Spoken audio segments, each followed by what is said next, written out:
G'day YouTube, my name's Lance and welcome to Bundy Bear's Shed. Well, the weather report.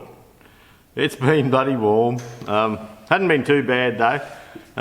Last few days we've had a hot, dry breeze and look, yesterday wasn't half bad really. But we didn't get much done in the shed or anything like that over the weekend.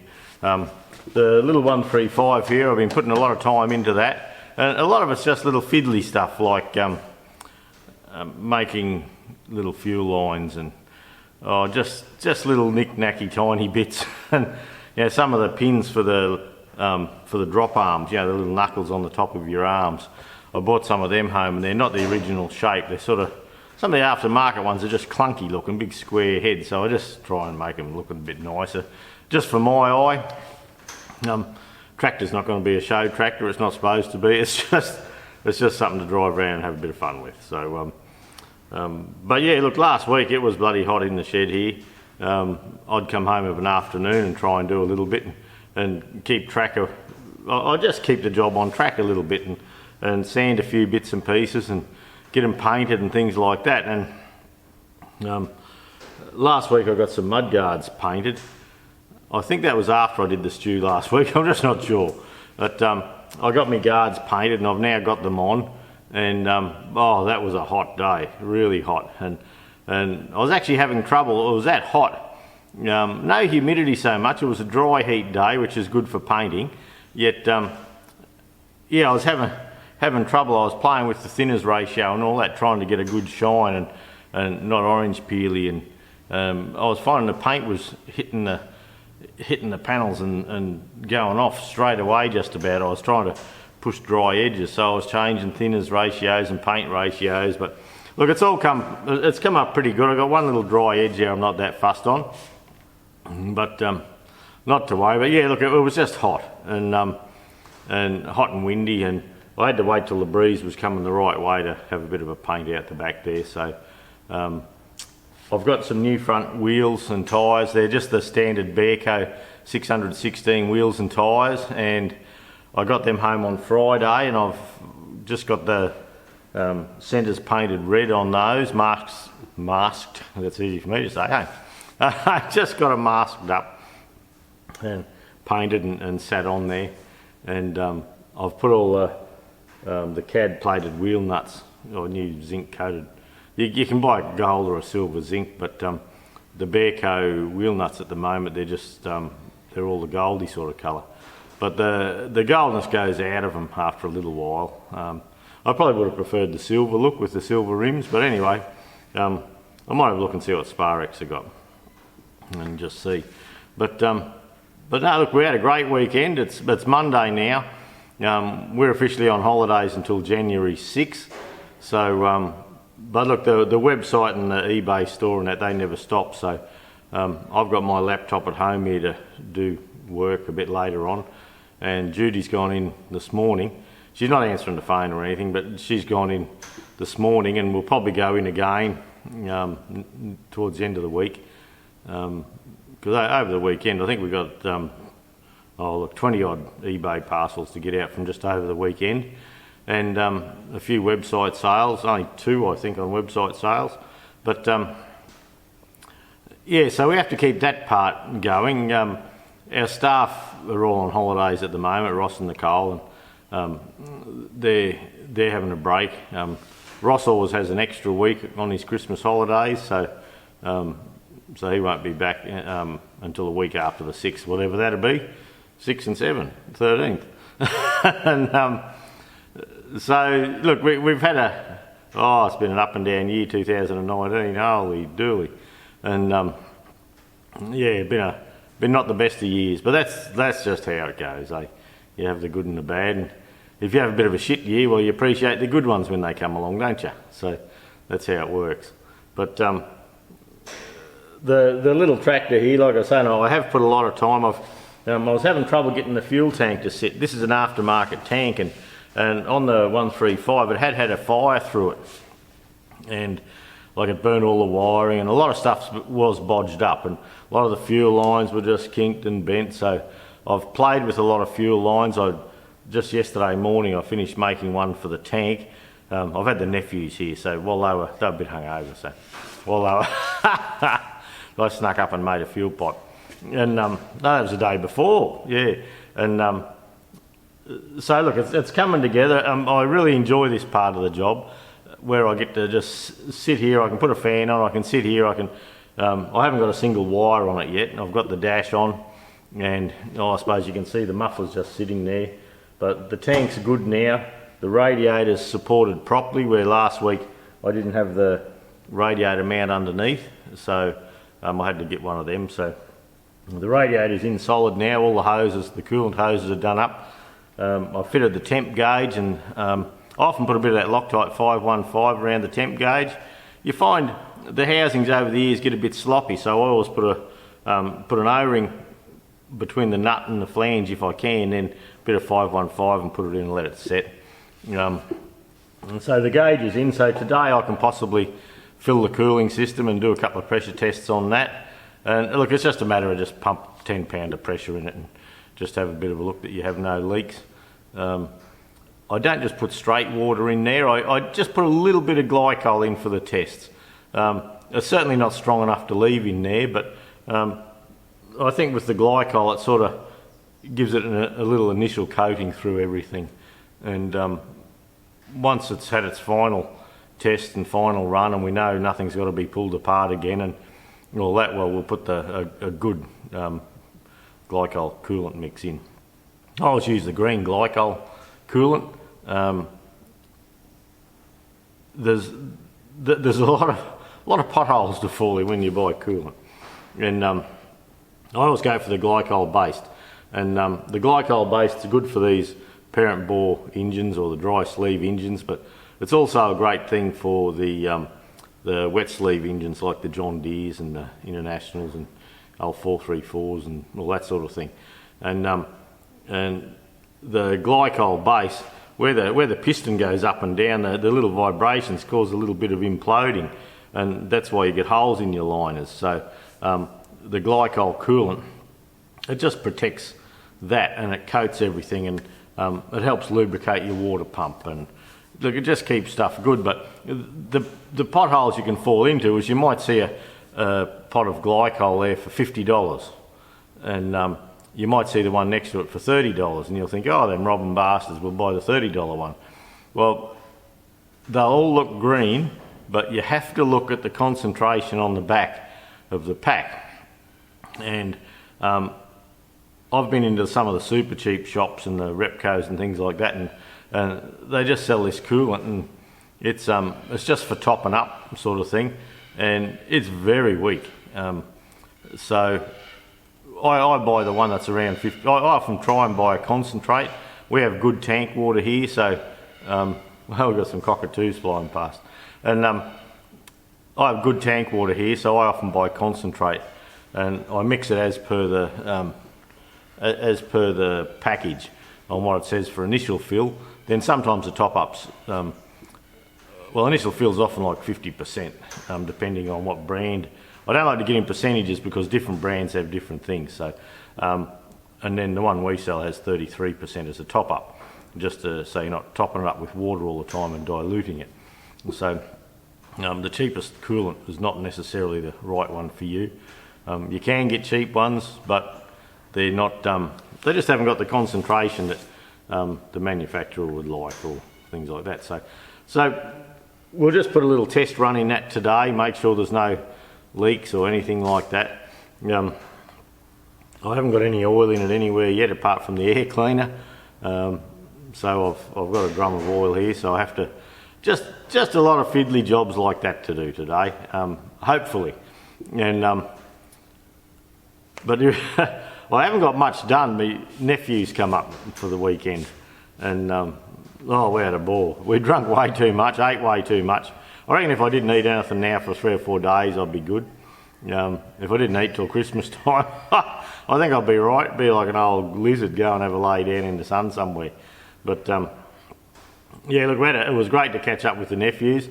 My mate Drew was coming as well, but he backed out at the last minute, and there was another family coming too, and they backed out at the last minute. So we just ended up with 2 nephews and their families, which yeah, there's quite a few people, and my young fella Tim and his family come over, and look, we had a good time, and up the pool room there, we had the fans going, and we had the TV and the music going, and we drank lots of beer and talked a lot of shit, and had a great bit of fun. And yeah, first night, oh gee, I don't know what time it was. Well, we didn't get to bed that night. It was in the morning sometime. And bloody old Kelly dog, she's got her own alarm clock, and doesn't matter what you've been doing the night before, she thinks you've got to hop out of bed.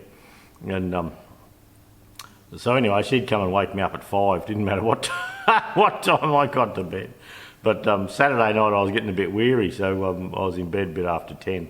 But we'd had a big day. Like, yeah, by the time we had brekkie at 9 in the morning, had our first beer then, and a wander around and a doodle about, and a few little jobs. Well, yeah, I was ready for a sleep at 10 o'clock that night. So I'd had enough. And then yesterday, yeah, they left a bit after lunchtime, so they all hooked up their caravans and off they went, and they've all arrived safely, so that's a good thing. So that's one part of Christmas done for us. We've caught up with the nephews and had a bit of a play up. I haven't done any Chamberlain boxes yet. I've just been busy mucking up. And you got to do it. And it looks like actually it's quite muggy. I'm sitting here sweating, and it's a bit muggy today. And the weather report actually says we might get some showers over Christmas or leading up to Christmas. Now, Kangaroo, a few hours west of us, seems to be showering a little at the moment. So, boy, are we hoping for some rain, I tell you. When I told you last week the dam run out of water, well, I pumped some from this tank out the back here up just with a garden hose to get some in, but with all the extra visitors and that, we run out while the visitors were here, and one of the toilets, yeah, wouldn't flush, and oh shit, no water. So yesterday morning, while everyone was sleeping in, see, they stayed up later than me. I was the old fart on Saturday night, but then Kelly dog woke me up about 5 o'clock, and so I got out the back here, and I've jerry-rigged a bit of a pumping system up that pumps out of this tank. We have a 5,000 gallon tank, or 22,000 litre odd tank out the back here, and it's almost full still. And so I've set up this, yeah, I've got shit everywhere at the moment, but I've set that up to pump up into the top tank to keep the house toilets and that running, and that'll go a bit easier on the water down at the house there as well. So yeah, we run out of water, so they were having a snooze, and yeah, I was up here ginning around getting this bloody thing set up, and it was just lucky, you know. I had enough fittings. I've still got fittings sitting on the floor here, and I've got poly pipe out the back, and I've got a pile of fittings near the tap and all that. But look, I've got the toilets working. I've got the whole show back on the road, so yeah, we're up and running again, and we're having Christmas on Boxing Day here because the young fella Tim, his ex-missus, is having the kids for Christmas this year, so we've decided to postpone it till Boxing Day because it just doesn't matter to us when we have Christmas. And then on the 30th, yeah, Monday the 30th, I think, my mate Drew, he reckons he's coming up and he's going to silicone the bathroom for us and all that, which he was going to do this weekend, but he didn't sleep well the night before, and he rang up, oh, he said, I didn't have a real good sleep, and by the time I drive up there, I'll be too tired to do anything. And I said, God, you're a soft bastard. Just toughen up a bit. And, oh no, he won't bother coming up because it'll be hot and it'll be this and that. And he didn't get a good night's sleep, and he wouldn't have energy, and I thought, oh, crikey. Yeah, you should try drinking with me nephews and see how much energy you got. Whew. But anyway, look, it's been a great weekend, and been a shit year, but a great weekend we had. So anyway, we'll see. We can't whinge about it, eh? It's just the cards you're dealt. And I'm going to put a link down the bottom of this stew, and I'm an area coordinator for the Harry Ferguson Tractor Club of Australia, and you hear me flapping my gums about trekking tractors and, you know, going on a tractor trek, and you know, we get pinged in here in Australia because, oh, you've got an alternator on there and you're doing this and that, and, you know, which I had a bit of a whinge about last week. I got some good comments on that though. That was a good bit of a stir along, and the Bob Wilson, who is president of the Harry Ferguson Tractor Club of Australia, the Fergie Club has just, look, probably 8 weeks ago now, or a few months back, a couple of months back now, I believe it was a 28-day tractor trek all down through the Flinders ranges and outback stations and all that sort of thing. But on the road for 28 days with these tractors, and they towed campers and bits and pieces. And yeah, last night Bob put out some of his footage from the drone, you know, with the tractors going past and the caravans and all that. So so certainly, look, I'll try and put a link down into in the description of this video, of this stew. I got onto Bob and I said, look, I think my viewers would be keen on that. Do you mind if I chuck a link or do a share? And he said, nah, go for your life. So his YouTube channel is just Bob Wilson. But look, I will put a link to that video. And that will give folks overseas an idea of what we're talking about with trekking. They do a big trek like that about every 2 years. And they've done one this year, so there'll be a break, and then the next year they'll do one. So probably 2021, I'd say, will probably be the next one. But look, I don't know that. I'm just supposing. And but look, that'll give you an insight into where they get to and all that. And this multi-power trekking tractor I'm doing up, that's why I'm doing it. I've told Bob the next one I hope to be organised and ready to go. September this year. It's the middle weekend of the Queensland school holidays, which looks like about the 20-something of September this year.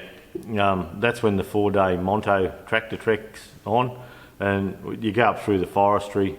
I can't think of the name of the forestry now, but you go up through the forestry and you get catered for 4 days, and then it culminates in a weekend in Monto and in the Grand Parade on the Dairy Festival. And so that's my goal for this tractor, the multi-power, to have that ready for that. But now that we're hopped on board to help sponsor the Queensland Heritage Rally up in Ayr this year. It's July this year up in Ayr in Queensland. I thought I might try and have the multi-power ready for that. But look, I just have to see first. I've got to finish this one. And look, I'm not short of tractors to take up. And I was talking to one of the fellas up there, and he said, what are you going to bring? And I said, I don't know. I said, if I got my 135 finished, I'll take it. If I haven't, I'll take my gold tractor. And if I got my other one, it'll be a good little run. They're just doing a round town run through, you know, it's just a day run out to have a look at a couple of private collections and things like that, and a couple of little villages.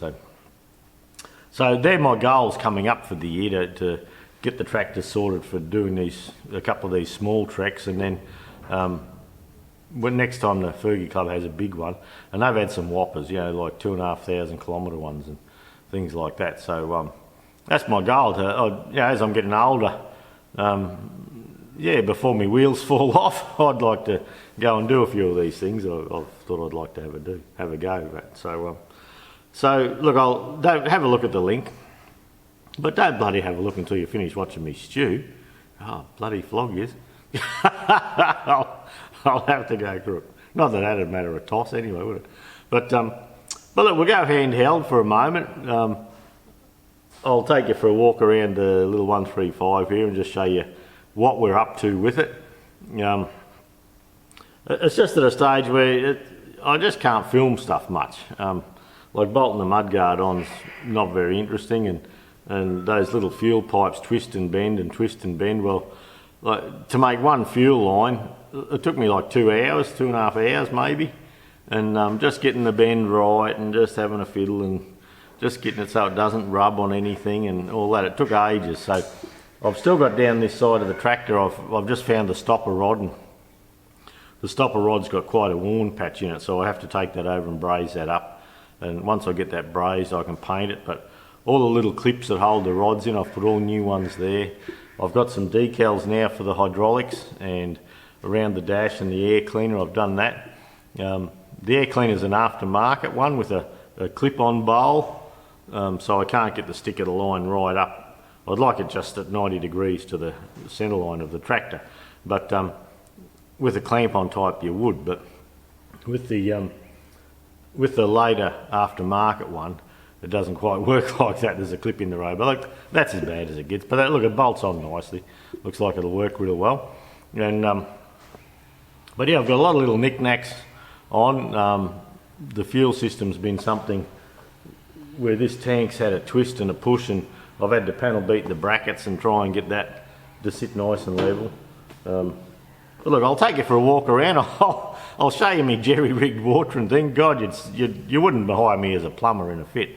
But we'll just see how that goes. But yeah, we'll go for a walk. Have a Merry Christmas, everyone. This will be the last stew before Christmas. Have a great break. Whatever you do for Christmas, whether you sit on your own and, you know, don't worry about Christmas, that's good. And if you get into it with your family and friends, well, I hope you enjoy that as well. So have a Merry Christmas, everyone.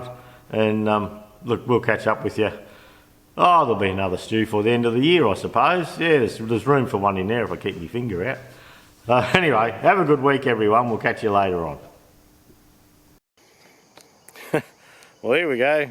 Looks like a bomb went off. I got bits of poly pipe I found and had laying around, so I've got to tidy all that up today.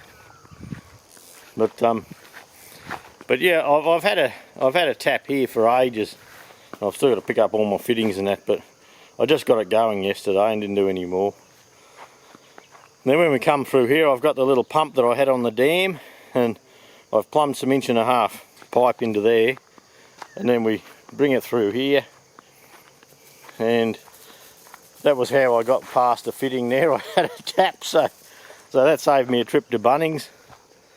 And then when we come up here further,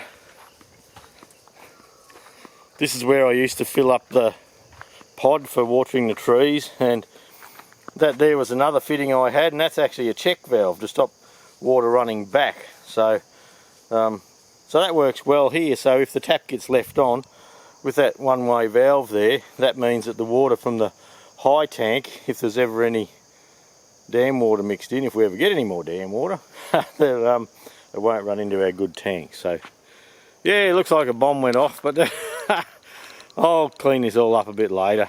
And yeah, it filled the tank up quite quickly, so if we get a shower of rain, we only have that one 5,000 gallon tank out the back there, and the shed's 300 square metres, which is 80 foot by 40 foot roughly. And so we've got a lot of roof area, so that tank often, when we do get rain, overflows. So by setting this little jigger up here, this little pipe up, that actually gives us the opportunity to harvest more water and send some down the front. So we'll see how we go. You notice the trees, there's no leaves left in the trees. Yeah, it's a dry old show. But anyway, that's what we got to do, so that's it. Okay, we'll start on this back corner here, and I've got the little sway chain brackets all painted.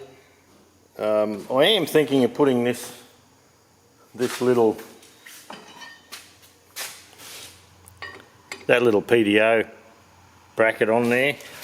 It's not standard, but it just protects it a bit, and yeah, give you something to stand on if you need to hop up and do something. So I'm thinking about doing that. The guards, I can see a bit of a shine there. That's come up all right. The other guard, this is where I've got a little bit of a dry edge down through here. So I've got to, I might just try and polish the top out of that yet. See how we go with that. But yeah, the back's looking good. The original sway chain brackets down there, look, I just couldn't save them. The pins had been loose in them that long, and it just buggered the holes up and all that. So they're the aftermarket ones. I've never been all that keen on them, but look, it's lining up with the pin. It's important that they line up with the pivot pin, so that's okay.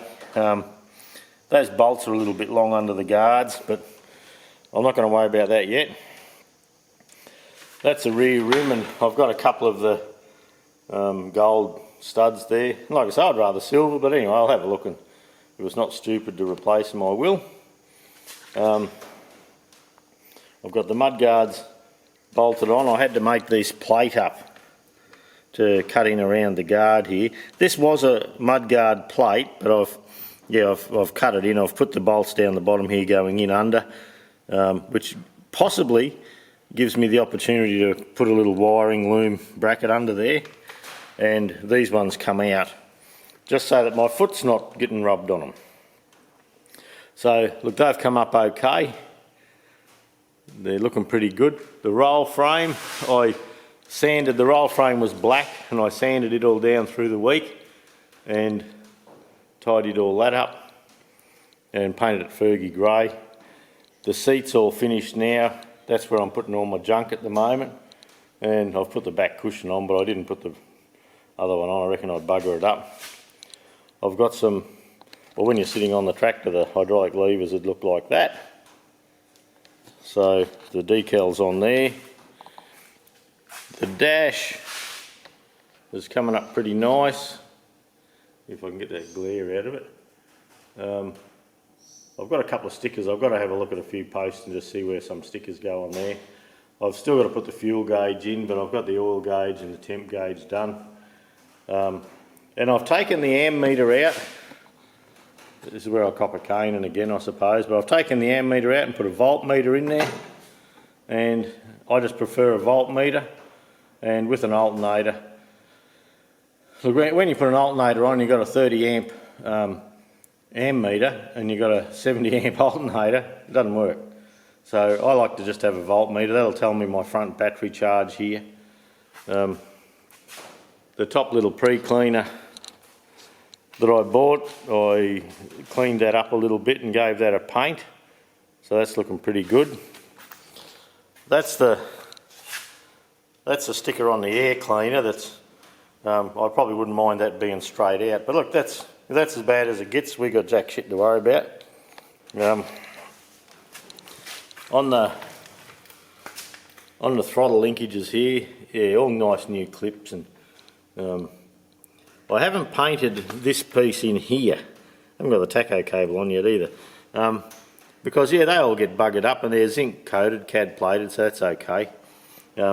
This is a Quality Tractor Spares pipe. This is one of the fuel pipes I made up, and that's looking okay. That took a fair while, but all the pedals are looking nice. Yeah, I've resorted them. I still haven't got the radius rod on for the front. The alternator's sitting good. I've got new belts there. I've left this for the moment. I think there's a little wiring harness bracket we're going to put around there somewhere. Now, there's your front wheel with your gold nuts. I think silver would be better. And but look, that's just, you know, if that's all we've got to worry about, why worry, eh? But I find not painting the wheel nuts is a great idea, because you can tighten them, you can check them whenever you need to, and that's okay. Now, if I shift this stool and come round the front, now that's my standard tie down on the bent axle tractors. So I've got that in already, so the hooks can just go in. And the exact same chains that I use on the gold tractor will be good for this tractor. So we can pop that on. The radiator's all tidy. The fuel cap I'd like to work with yet. It's just a bit fat to sit in properly. And I've taken a bit off the corner, but I need to square that up and do a better job. Around this side here, oh, what do I have to show you here? Oh, a few new fuel pipes. This stopper rod here, that's the one that's got a lot of wear in it. I've got to braze that end up yet and put it on. There'll be nice new clips here. New fuel tap under here, and that's that pipe I made up. That's 5/16 Bundy tube. Bundy tube's got a copper coating on the outside. I still have to finish off the fuel filters yet. But like I say, that was all jerry rigged up. It was a bloody mess. So we'll work with that. In behind the dash, it's going to look all nice and tidy. New taco. that's another thing. While we're on the tacho, you can buy miles an hour or kilometre an hour. I've bought the kilometre an hour one. The steering column, I've got the rubber around there and a little grease nipple for servicing that. I've got the PDO decal on, and yeah, this mudguard once again. But look, all in all, the tractor's coming up nicely. Probably a little bit of air in the tyres wouldn't be bad. In those front, it needs a bit of a pump up. But look, it's looking okay. All the radiator hoses are in and on now. So, yeah, look, the little tractor's coming up nice. Hopefully we get a few showers of rain and I can just spend time in here buggering around. So we'll see how we go. But look, that's the update on the 135. Okay, we've bled the old girl up and we've got smoke coming out, so we'll give her a hit. I think we're right. This is my key. I haven't got any wiring on it at all, so we'll...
So there you go, that's the second run.